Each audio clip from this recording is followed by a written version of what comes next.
Marcelo. Até. Conversa de bastidor com Bernardo Melo Franco.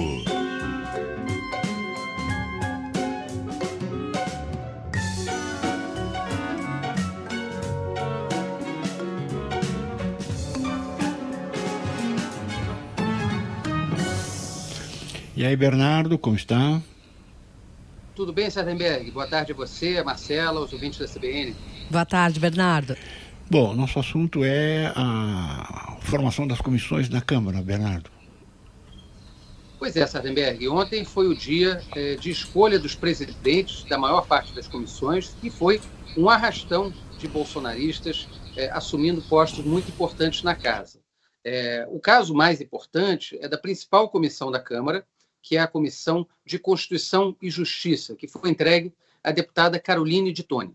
Além dela, tem o deputado Nicolas Ferreira, assumindo a Comissão de Educação, o deputado Alberto Fraga, assumindo a Comissão de Segurança Pública, e o deputado Pastor Eurico, da bancada evangélica, assumindo a Comissão de Seguridade e Família.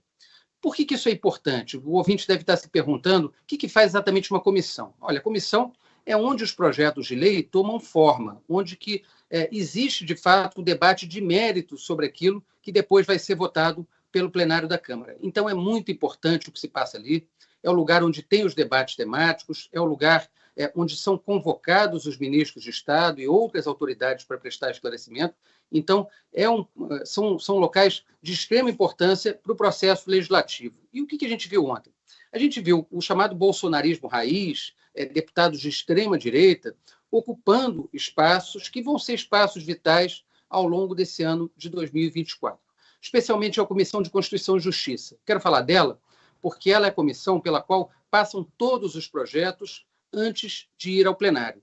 E a escolha da Caroline de Toni, ela já provoca bastante polêmica pelo perfil muito radical, muito ideológico dessa deputada. A Caroline de Toni, ela é um legítimo produto daquela onda bolsonarista que varreu o país em 2018.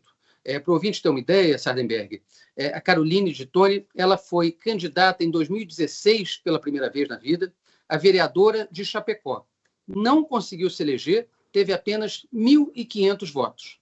2 anos depois, na onda bolsonarista de 2018, esses 1.500 votos viram 109 mil votos. E ela se elege deputada federal pelo então PSL de Santa Catarina. Ela foi aluna do dito filósofo, ex-astrólogo Olavo de Carvalho, que era o guru do bolsonarismo.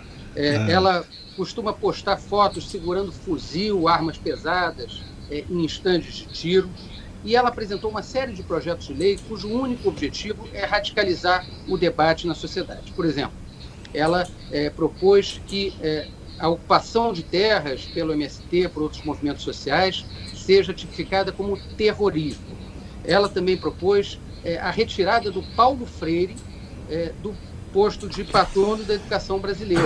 Então, assim, é exatamente a fórmula que fez o próprio Jair Bolsonaro se projetar ao longo dos seus anos na Câmara. Quer dizer, é um discurso muito armamentista, muito radical de direita e muito frequentemente também contra as minorias. A Caroline de Toni, apesar de ser mulher, ela apresentou, veja só, um projeto de lei para acabar com a cota de 30% de candidaturas femininas, alegando que, eu fui pegar lá o projeto, ler a justificativa dela, ela diz o seguinte, atenção, Marcela, ela diz que apenas uma parcela muito pequena das mulheres, de fato, se interessa por desenvolver atividade política. Então, você viu uma mulher que conseguiu chegar no Congresso Nacional advogando contra os direitos das mulheres e contra uma política de promoção de participação feminina na política. Realmente é difícil de entender, mas vai ser a personagem que vai dominar a CCJ aí pelos próximos 12 meses. Lembrando que é uma das comissões mais importantes, né? É a mais importante, Marcela, porque é por ali que passam todos os projetos de lei antes de chegar no plenário. E qual que é a importância de assumir a presidência? Olha, o presidente da comissão, ele, claro, comanda a pauta, ele dita o ritmo dos trabalhos e ele define o que vai ser votado e o que não vai ser.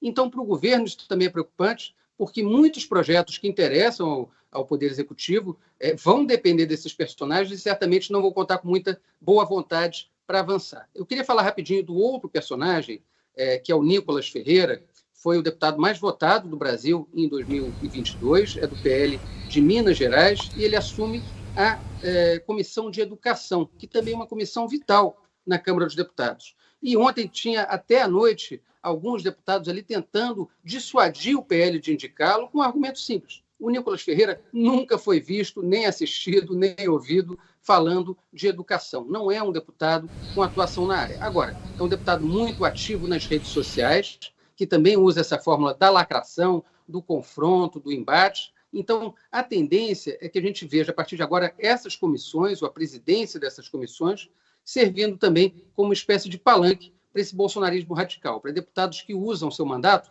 muito mais voltado para a rede social, para fabricar vídeos, cortes para o YouTube, para o Instagram, para bater boca, para radicalizar ali no embate, do que propriamente para tocar o trabalho legislativo. Lembrando que pela Comissão de Educação passa muita coisa de interesse do governo, inclusive esse projeto agora chamado Pé de Meia, que é uma espécie de uma bolsa para manter estudantes no ensino médio até o final, até a formatura. Então, a preocupação do governo, e mesmo os deputados da direita, mas que são moderados, que não são radicais, bolsonaristas, é que essas figuras no comando dessas comissões acabem fazendo muito palanque na internet, mas acabem travando o processo legislativo aí pelos próximos 12 meses. E aí, falando sobre as redes sociais, né, o papel importante para esses políticos que as redes sociais exercem, justamente as próprias redes, assim que souberam, né, assim que as pessoas souberam dessa nova presidência na Comissão de Educação, resgataram um vídeo do deputado Nicolas, em que ele falava a respeito da terra plana, né? Falava que nunca tinha estudado isso e que realmente não se importava com isso, que não se importava se a terra era plana, oval, quadrada, nunca tinha estudado, não tinha interesse em saber. E agora está aí presidindo a Comissão de Educação da Câmara. Pois é, Marcelo, usando até um termo chulo que a gente não vai repetir aqui no ar. Não vou repetir esse termo é uma no rádio ar, de não. família.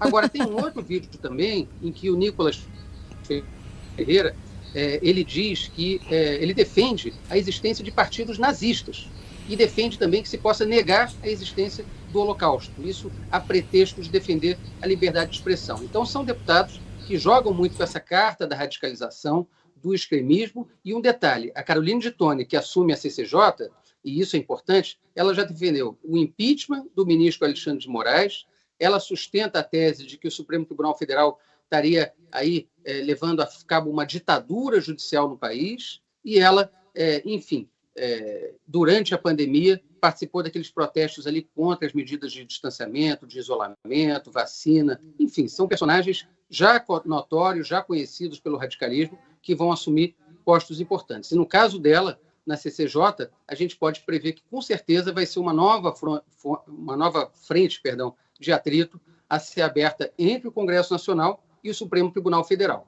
Isso no ano em que avançam, claro, as investigações sobre Jair Bolsonaro e sobre os seus generais ali envolvidos na tentativa de golpe do 8 de janeiro. Caramba, hein? O PL foi pro pau, né? Foi para o pau, Sarrenberg, o que chama atenção até porque o PL não é um partido somente de bolsonaristas raiz, né? É um partido que é mais ou menos dividido ali meio a meio.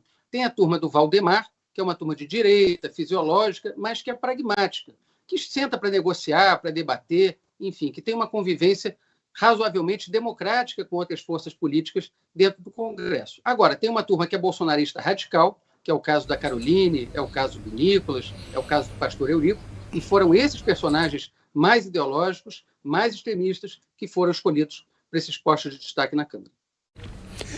Bernardo Melo Franco. Muito obrigado, Bernardo. Até. Até. Uma boa tarde para vocês e para os ouvintes. Valeu, Bernardo.